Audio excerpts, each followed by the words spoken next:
Welcome back to LettermenRow.com, everyone. I am Jeremy Birmingham. That is Spencer Holbrook. We are talking stuff, the Ohio State recruiting podcast brought to you by Buyers Auto. We are talking stuff as per usual about Ohio State football recruiting, hence the name of the show. Spencer, what's up? How are you? I'm great. I'm ready to talk about some 2022 and 2023 recruiting. Maybe even 2021. There's still something out there. So, I mean, who knows what we're going to talk about? We don't even know. Yeah, I don't know. I think I'm just like in a really good mood today, Spencer. It seems like, and of course, we've all been fooled before. It just feels like things might be normalizing. The NCAA, committee and competition or competition committee or competition who commits committees. I don't know. Whatever they do, like they had a conversation on what's today? Today is Wednesday. They had a conversation Wednesday about the dead period ending at the end of May, and they didn't vote on it yet, but there at least seems to be some positive traction heading toward the June 1 date being when things at least go from dead to quiet on the recruiting front. We had an opportunity to talk with Ryan Day a little bit as he, previewed spring football. That's available on lettermenrow.com and here on YouTube, of course, if you want to check out the 45 minutes of conversation with Coach Day. And overall, Spencer, it just feels like things are starting to regulate a little bit. The Buckeyes have been crazy busy on the offer trail in the last few weeks, especially in the class of 2023. And while we don't really get into the minutia of every offer on this show, I think we'll start this episode of Talking Stuff talking about the most recent offer in the class of 2022. And because I think people are going to automatically assume that an offer to North Carolina running back Omarion Hampton is in some way indicating something bad happening when it comes to the Buckeyes recruitment of Dallin Hayden or Nick Singleton or Damari Alston or any of the other running backs out there. And I just think it's important to preface the rest of the conversation by saying the offer to Hampton has absolutely nothing to do with any of those other guys. I think the offer to Hampton has a lot to do with the fact that he's a top 150 overall player in the country and one of the top running back prospects in America, and not a lot to do with the other guys who are also top 150 prospects and top players in America. So I think that it's Ohio State.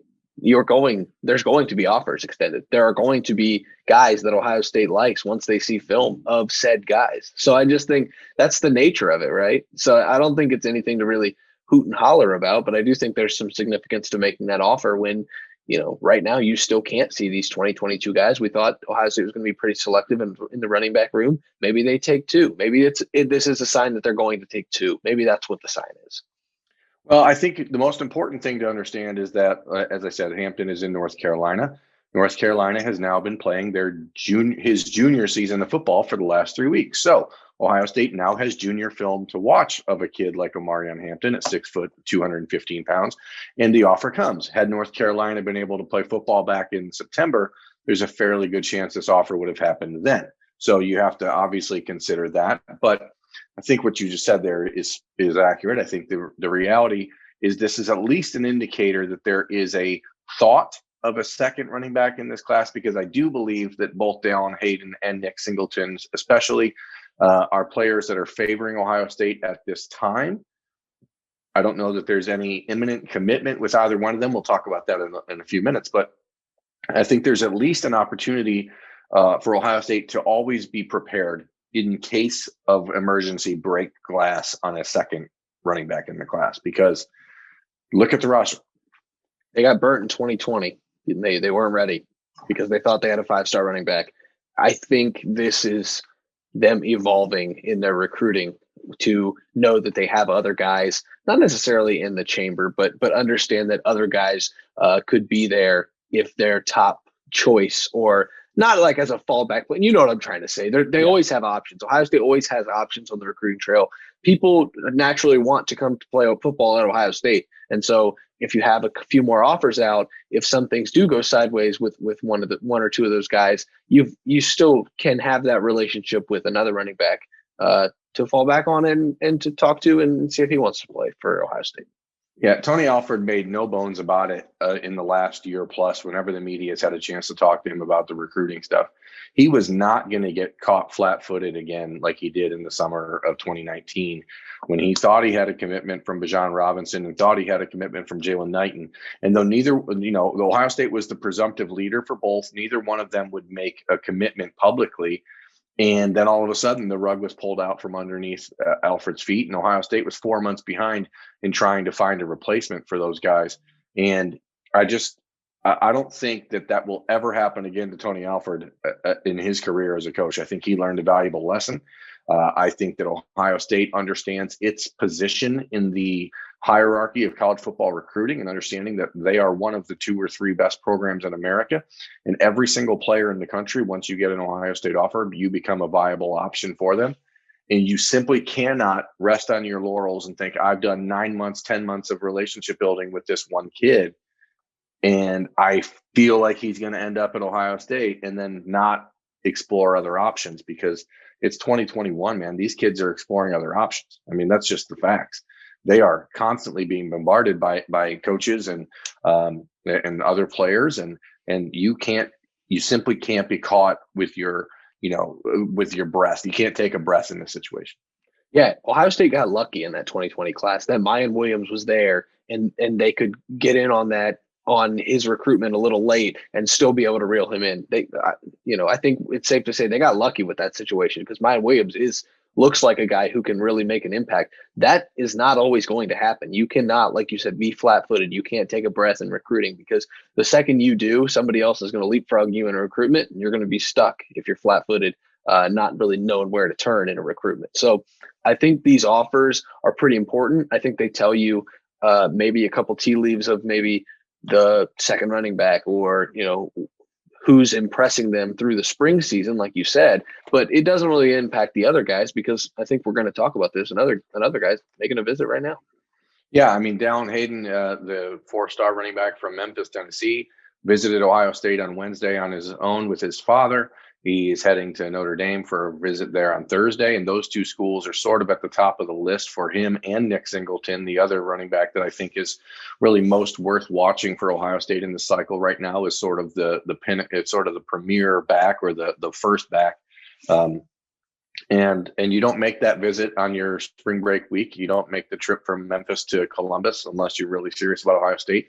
And I feel like there's maybe a little bit of a burning in the back of these kids' mind right now. Like they don't know for sure if Ohio State's going to take 2 running backs in this class. I think that becomes a conversation maybe 5-6 months from now, when you start to see how the roster shakes out and how spring ball works out for Ohio State, who steps up, who emerges. But I think for the 2022 tailbacks, if the Buckeyes only end up with 1, I think that there has to be a feeling of, if I wait too long, there might not be a spot for me, if that's where they really want to be. It's not to say that, hey, Ohio State or Notre Dame is certainly a great secondary option, but if you have a preference, it may be time to show your cards. It's also of note that Notre Dame already has a running back committed in this class. Now, you don't really know how they're going to use that running back. He's 5'11", 180 pounds. It's Jadarian Price. So it's just interesting to me that Notre Dame already has a running back in the class. We're talking about schools that could potentially take 2, and a roster squeeze on a position that, it's not offensive line, it's not defensive line. When you're taking running backs, you're taking 1 maybe 2 guys, and that's your class. So if you have a list of Ohio State, Notre Dame, and maybe 1 other school, it's not as much of a wait and see game at the running back position as it is maybe at other positions. And that's a blessing, but it's also a curse for these running backs. Yeah, I don't think that there is any problem for either Singleton or Dallin Hayden, who, again, I think those 2 are the ones at the top of the list for Ohio State. There are guys like Alston out there that are very close behind. I just think that right now those 2 have sort of separated from the pack. Neither one of those 2 has indicated that playing or being recruited in a 2-back class is a problem, which is okay. But it's just funny, because this is the way the recruiting cookie crumbles. Like, if you go back to 2020, when you think you have 2 commitments in the class and then you end up with 1. Then 2021, when you were thinking you were only going to go after 1, then you have to take 2. And now 2022, you're sort of in this flux because we don't know if Steel Chambers is going to be moved to linebacker. There has been some rumblings about that. Master Teague will be, done with his eligibility following this season. Marcus Crowley's health may still be a concern if he's not able to get back to full speed. So you could have 3 running backs on the roster, or you could have 6 running backs on the roster. And so much of what happens next gets figured out over the next handful of months, but for sure you're taking 1. And that's where I think you might see a push, not by Ohio State necessarily, but in the minds of these running backs, like how long can you wait before you wait yourself out of a class? Again, if that's where you want to be, it may be time to play your cards. Yeah, and we saw it in the 2020 class, or 2021 class, excuse me, when Evan Pryor committed, and then just was it 2 weeks later, Travion Henderson committed, because then I think Travion Henderson understood, okay, there's already 1 running back committed. This is where I want to go. I'm going to lock in my spot as the second running back, or, first running back. You know what I'm trying to say. But I think that had a little bit to do with it. Ohio State's recruiting these running backs. I want in that class. I'm going to commit now, even though I haven't visited there. You could see that maybe in this class. I wouldn't be surprised. But also with that June 1st date coming up, I saw a graphic for the first time in over a year of a guy sharing that he was going to take an official visit in June. And I think that's a great thing to see. It's a sense of normalcy. You might see these guys wait, and then in June, it could be a really busy month for these commitments. Well, there's no doubt if official visit season opens up in June, as schools are hoping, that it's going to be wild. So you might see. I mean, here we are. We're heading to April already here. So it's not like it's that much longer to keep waiting. But if you're a guy like Dallin Hayden, who was born in Columbus, his father played at Tennessee. He's obviously become very close with Tony Alford. The relationship that he has with the staff is excellent. You wonder, is he comfortable enough waiting until June, and how much of that decision making is based on what he sees or hears from a guy like Nick Singleton? Like, is Nick waiting? I think that there's going to be a lot of back and forth, like trying to figure out what the other guy is doing. Singleton says he's going to wait to take official visits. Dallin Hayden is on the fence on that, from what I've heard. I think that the fact that he's visiting Ohio State and Notre Dame back-to-back days, when those are almost unquestionably the top 2 schools on his list, then I'm not saying that he could go home and commit. I'm saying that I wouldn't be surprised if he goes home and thinks about it and then tries to evaluate if he can afford to wait until June to visit again in an official capacity, if he believes that Singleton and others will do the same. So I think that that's going to be fascinating to watch. Makes sense. Talking about dudes who who need to take visits, the biggest one in the country is Keonta Goodwin, and I don't mean just the biggest dude. I mean, he might be, but also for Ohio State, maybe the most important player on the board left for the Buckeyes in the class of 2022 to get that lockdown tackle is Goodwin. And he hinted on Twitter on Tuesday, Spencer, that he was going to be releasing his top 5 soon. He just very recently released a top 13 like 3 weeks ago. So clearly things have accelerated in the recruiting world for him. And while he hasn't announced the top 5, I'm just going to posit a guess at it and say that it's Ohio State, Alabama, Clemson, Kentucky, and the dark horse here is Michigan State, he's developed a really good relationship with Mel Tucker up there, from what I understand. And so I think that that's going to be the 5. But he was so adamant when I was down in Louisville a month ago or 3 weeks ago, or however long ago it was, that he absolutely needed to make visits before he could make any decision. And I think what you're seeing here by this cutting down the list from that 13 to 5 ASAP is maybe an indicator that his goal is to get to June 1, take 5 official visits, and make a decision. Yeah, I think you're going to see a lot of guys do that. I think the top 5 lists are going to be very popular because guys are going to decide the 5 they're going to take official visits to, because that's just the number they're allowed to, and they're going to cut it down to 5. But I think this is huge. As long as Ohio State remains in the fold, I think they've got a pretty good chance, just because when you're going up against Michigan State and when you're going up against Kentucky, those are two schools that might not have great success on the field. And on the field success doesn't always equate in recruiting, but it does say something in the fall. If 2 of the 5 schools that you are looking at are near 500 and the other 3 are competing for the college football playoff, that's kind of hard to keep in your mind. So I think this top 5 is interesting. I think it's good for Ohio State. But I also think, when you're competing against Alabama and Clemson, you just never know what's going to happen. It becomes a whole new ball game when you get into you stop competing with Notre Dame and Michigan and Penn State, and you get into the Clemson and Alabama discussion. It just becomes a different game. Yeah, and it is going to be a whole new ball game for Keonta Goodwin when he's allowed to take official visits. And I don't know if I said it on a previous version of Talking Stuff or if I just wrote it in the Dotted in the I's column on Lettermen Row.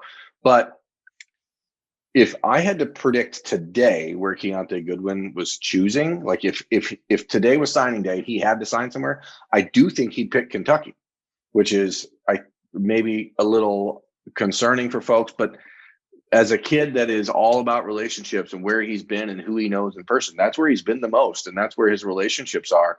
That's where Wandale Robinson, who, is very close with him through the Aspirations gym where he trains.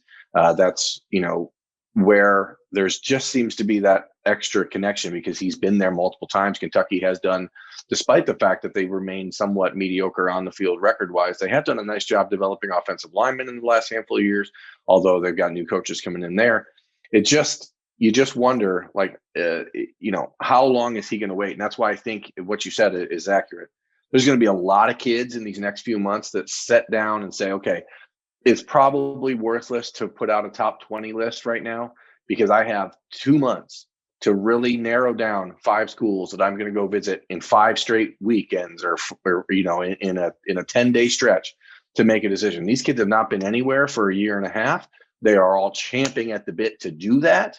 And I really think that you're going to see a rush of commitments from the best players in the country this summer. And I think Keonta Goodwin cutting down that list from 13 to 5 in such a short amount of time when he hasn't visited anywhere else speaks to how seriously he's taking this process and the maturity with which he's handling it and the advisors he has around him, because that's a smart decision. There's no point in wasting your time, trying to make other schools feel good on Twitter at this point. These kids need to really narrow down and focus on themselves. Yeah, and I think that's the key to it, and I think he's doing it the right way. I think that getting a top 5 list together right now instead of waiting for maybe even June 1st to get a top 5 list and reveal where he's going to go, by the next couple of weeks, we'll already know, okay, those are the 5 that are getting official visits, and maybe even a couple of those won't even get those official visits. So I think that's a smart move by him. Totally understand and agree 100%. And that's why I think there's actually I think you're going to see it, but then you see Ernest Green, the 4-star offensive guard out of California, the nation's number 1 ranked guard in the 2022 class. He only released a top 10 this week. But that's a kid who has played 1 game of his junior season. And so it's weird to see this disparity between kids who are all in the same class, but they're all at different points in this process because they're literally, some of them have not played their junior season of football yet. And so their recruitments may not be able to, get, off track or on track here until they can figure out exactly who's real with them and who's really interested in them when it comes to seeing their junior film. Obviously, Ohio State has been involved with Ernest Green for a long time. He is, from the same high school as Court Williams and the same high school as Wyatt Davis. So it's Ohio State, it's Oklahoma, it's LSU, it's Texas, Oregon, Texas A&M, Florida, Georgia, Alabama, and of course USC. And now you're talking about a kid who that one's likely going to go till December, January, I would think. But you just start to wonder how different it is for these kids who are all entirely different parts of their process. Yeah, if you watch Ernest Green's film, you'll be very, very impressed. And that's just the sophomore stuff. So I'm excited when he finally puts out a junior tape. I think he's got a chance to really rise and be one of the top 25, 30 players in the country when it's all said and done. And that's a guy that, again, Ohio State would love to get a lockdown tackle. Ohio State would love to get a guy who kind of reminds you a little bit of what Wyatt Davis was in high school. And I think that worked out pretty well from Bosco. I think that Ernest Green could work out pretty well for Ohio State. This is going to be a recruitment that's going to be a lot of fun to track. And like you said, he's so early in this process. Usually, he would be thinking about a senior season and thinking about all those things. He's just now getting into the meat of his junior year. So it's just kind of weird. It's a weird time in recruiting, especially for some of these guys who are trying to figure out what schools they want to go to, but also trying to figure out who else is going to offer, because some of these teams are just waiting to offer until they see the junior film. Yeah, and at a place like St. John Bosco, the Buckeyes know exactly what they're getting, personality-wise, character-wise. So they feel a little bit more at ease, I guess, with going all in on a kid like that without junior film, as opposed to going back to the running back situation, Omarion Hampton, who they really didn't know much about out of Cleveland High School in North Carolina. So it's just all these little the little nuance that's involved in the recruiting world, and where you're comfortable with your relationships as a staff, where you feel comfortable as far as knowing how the players have been progressing in the program. St. John Bosco is basically it's a mid-major college program. So these kids it's a fairly safe bet to know what you're getting. So Spencer, I don't have a whole lot else to talk about here. I think we have a couple questions. So let me, let's hear it. What are we talking about? What type of stuff do people want to talk about on Talking Stuff, the Ohio State Recruiting Podcast, brought to you by Lettermen Row and Buyers Auto? I have one question, but it's a good one. I will give Oliver Queen. Oliver Queen, isn't that the Green Arrow? Yeah, John Aaron 2381. John or Oliver, whatever your name is. Very good question here. For the three players that we have highlighted on the list thus far, a scale of 1 to 10, how likely is it that each player commits to Ohio State before signing day?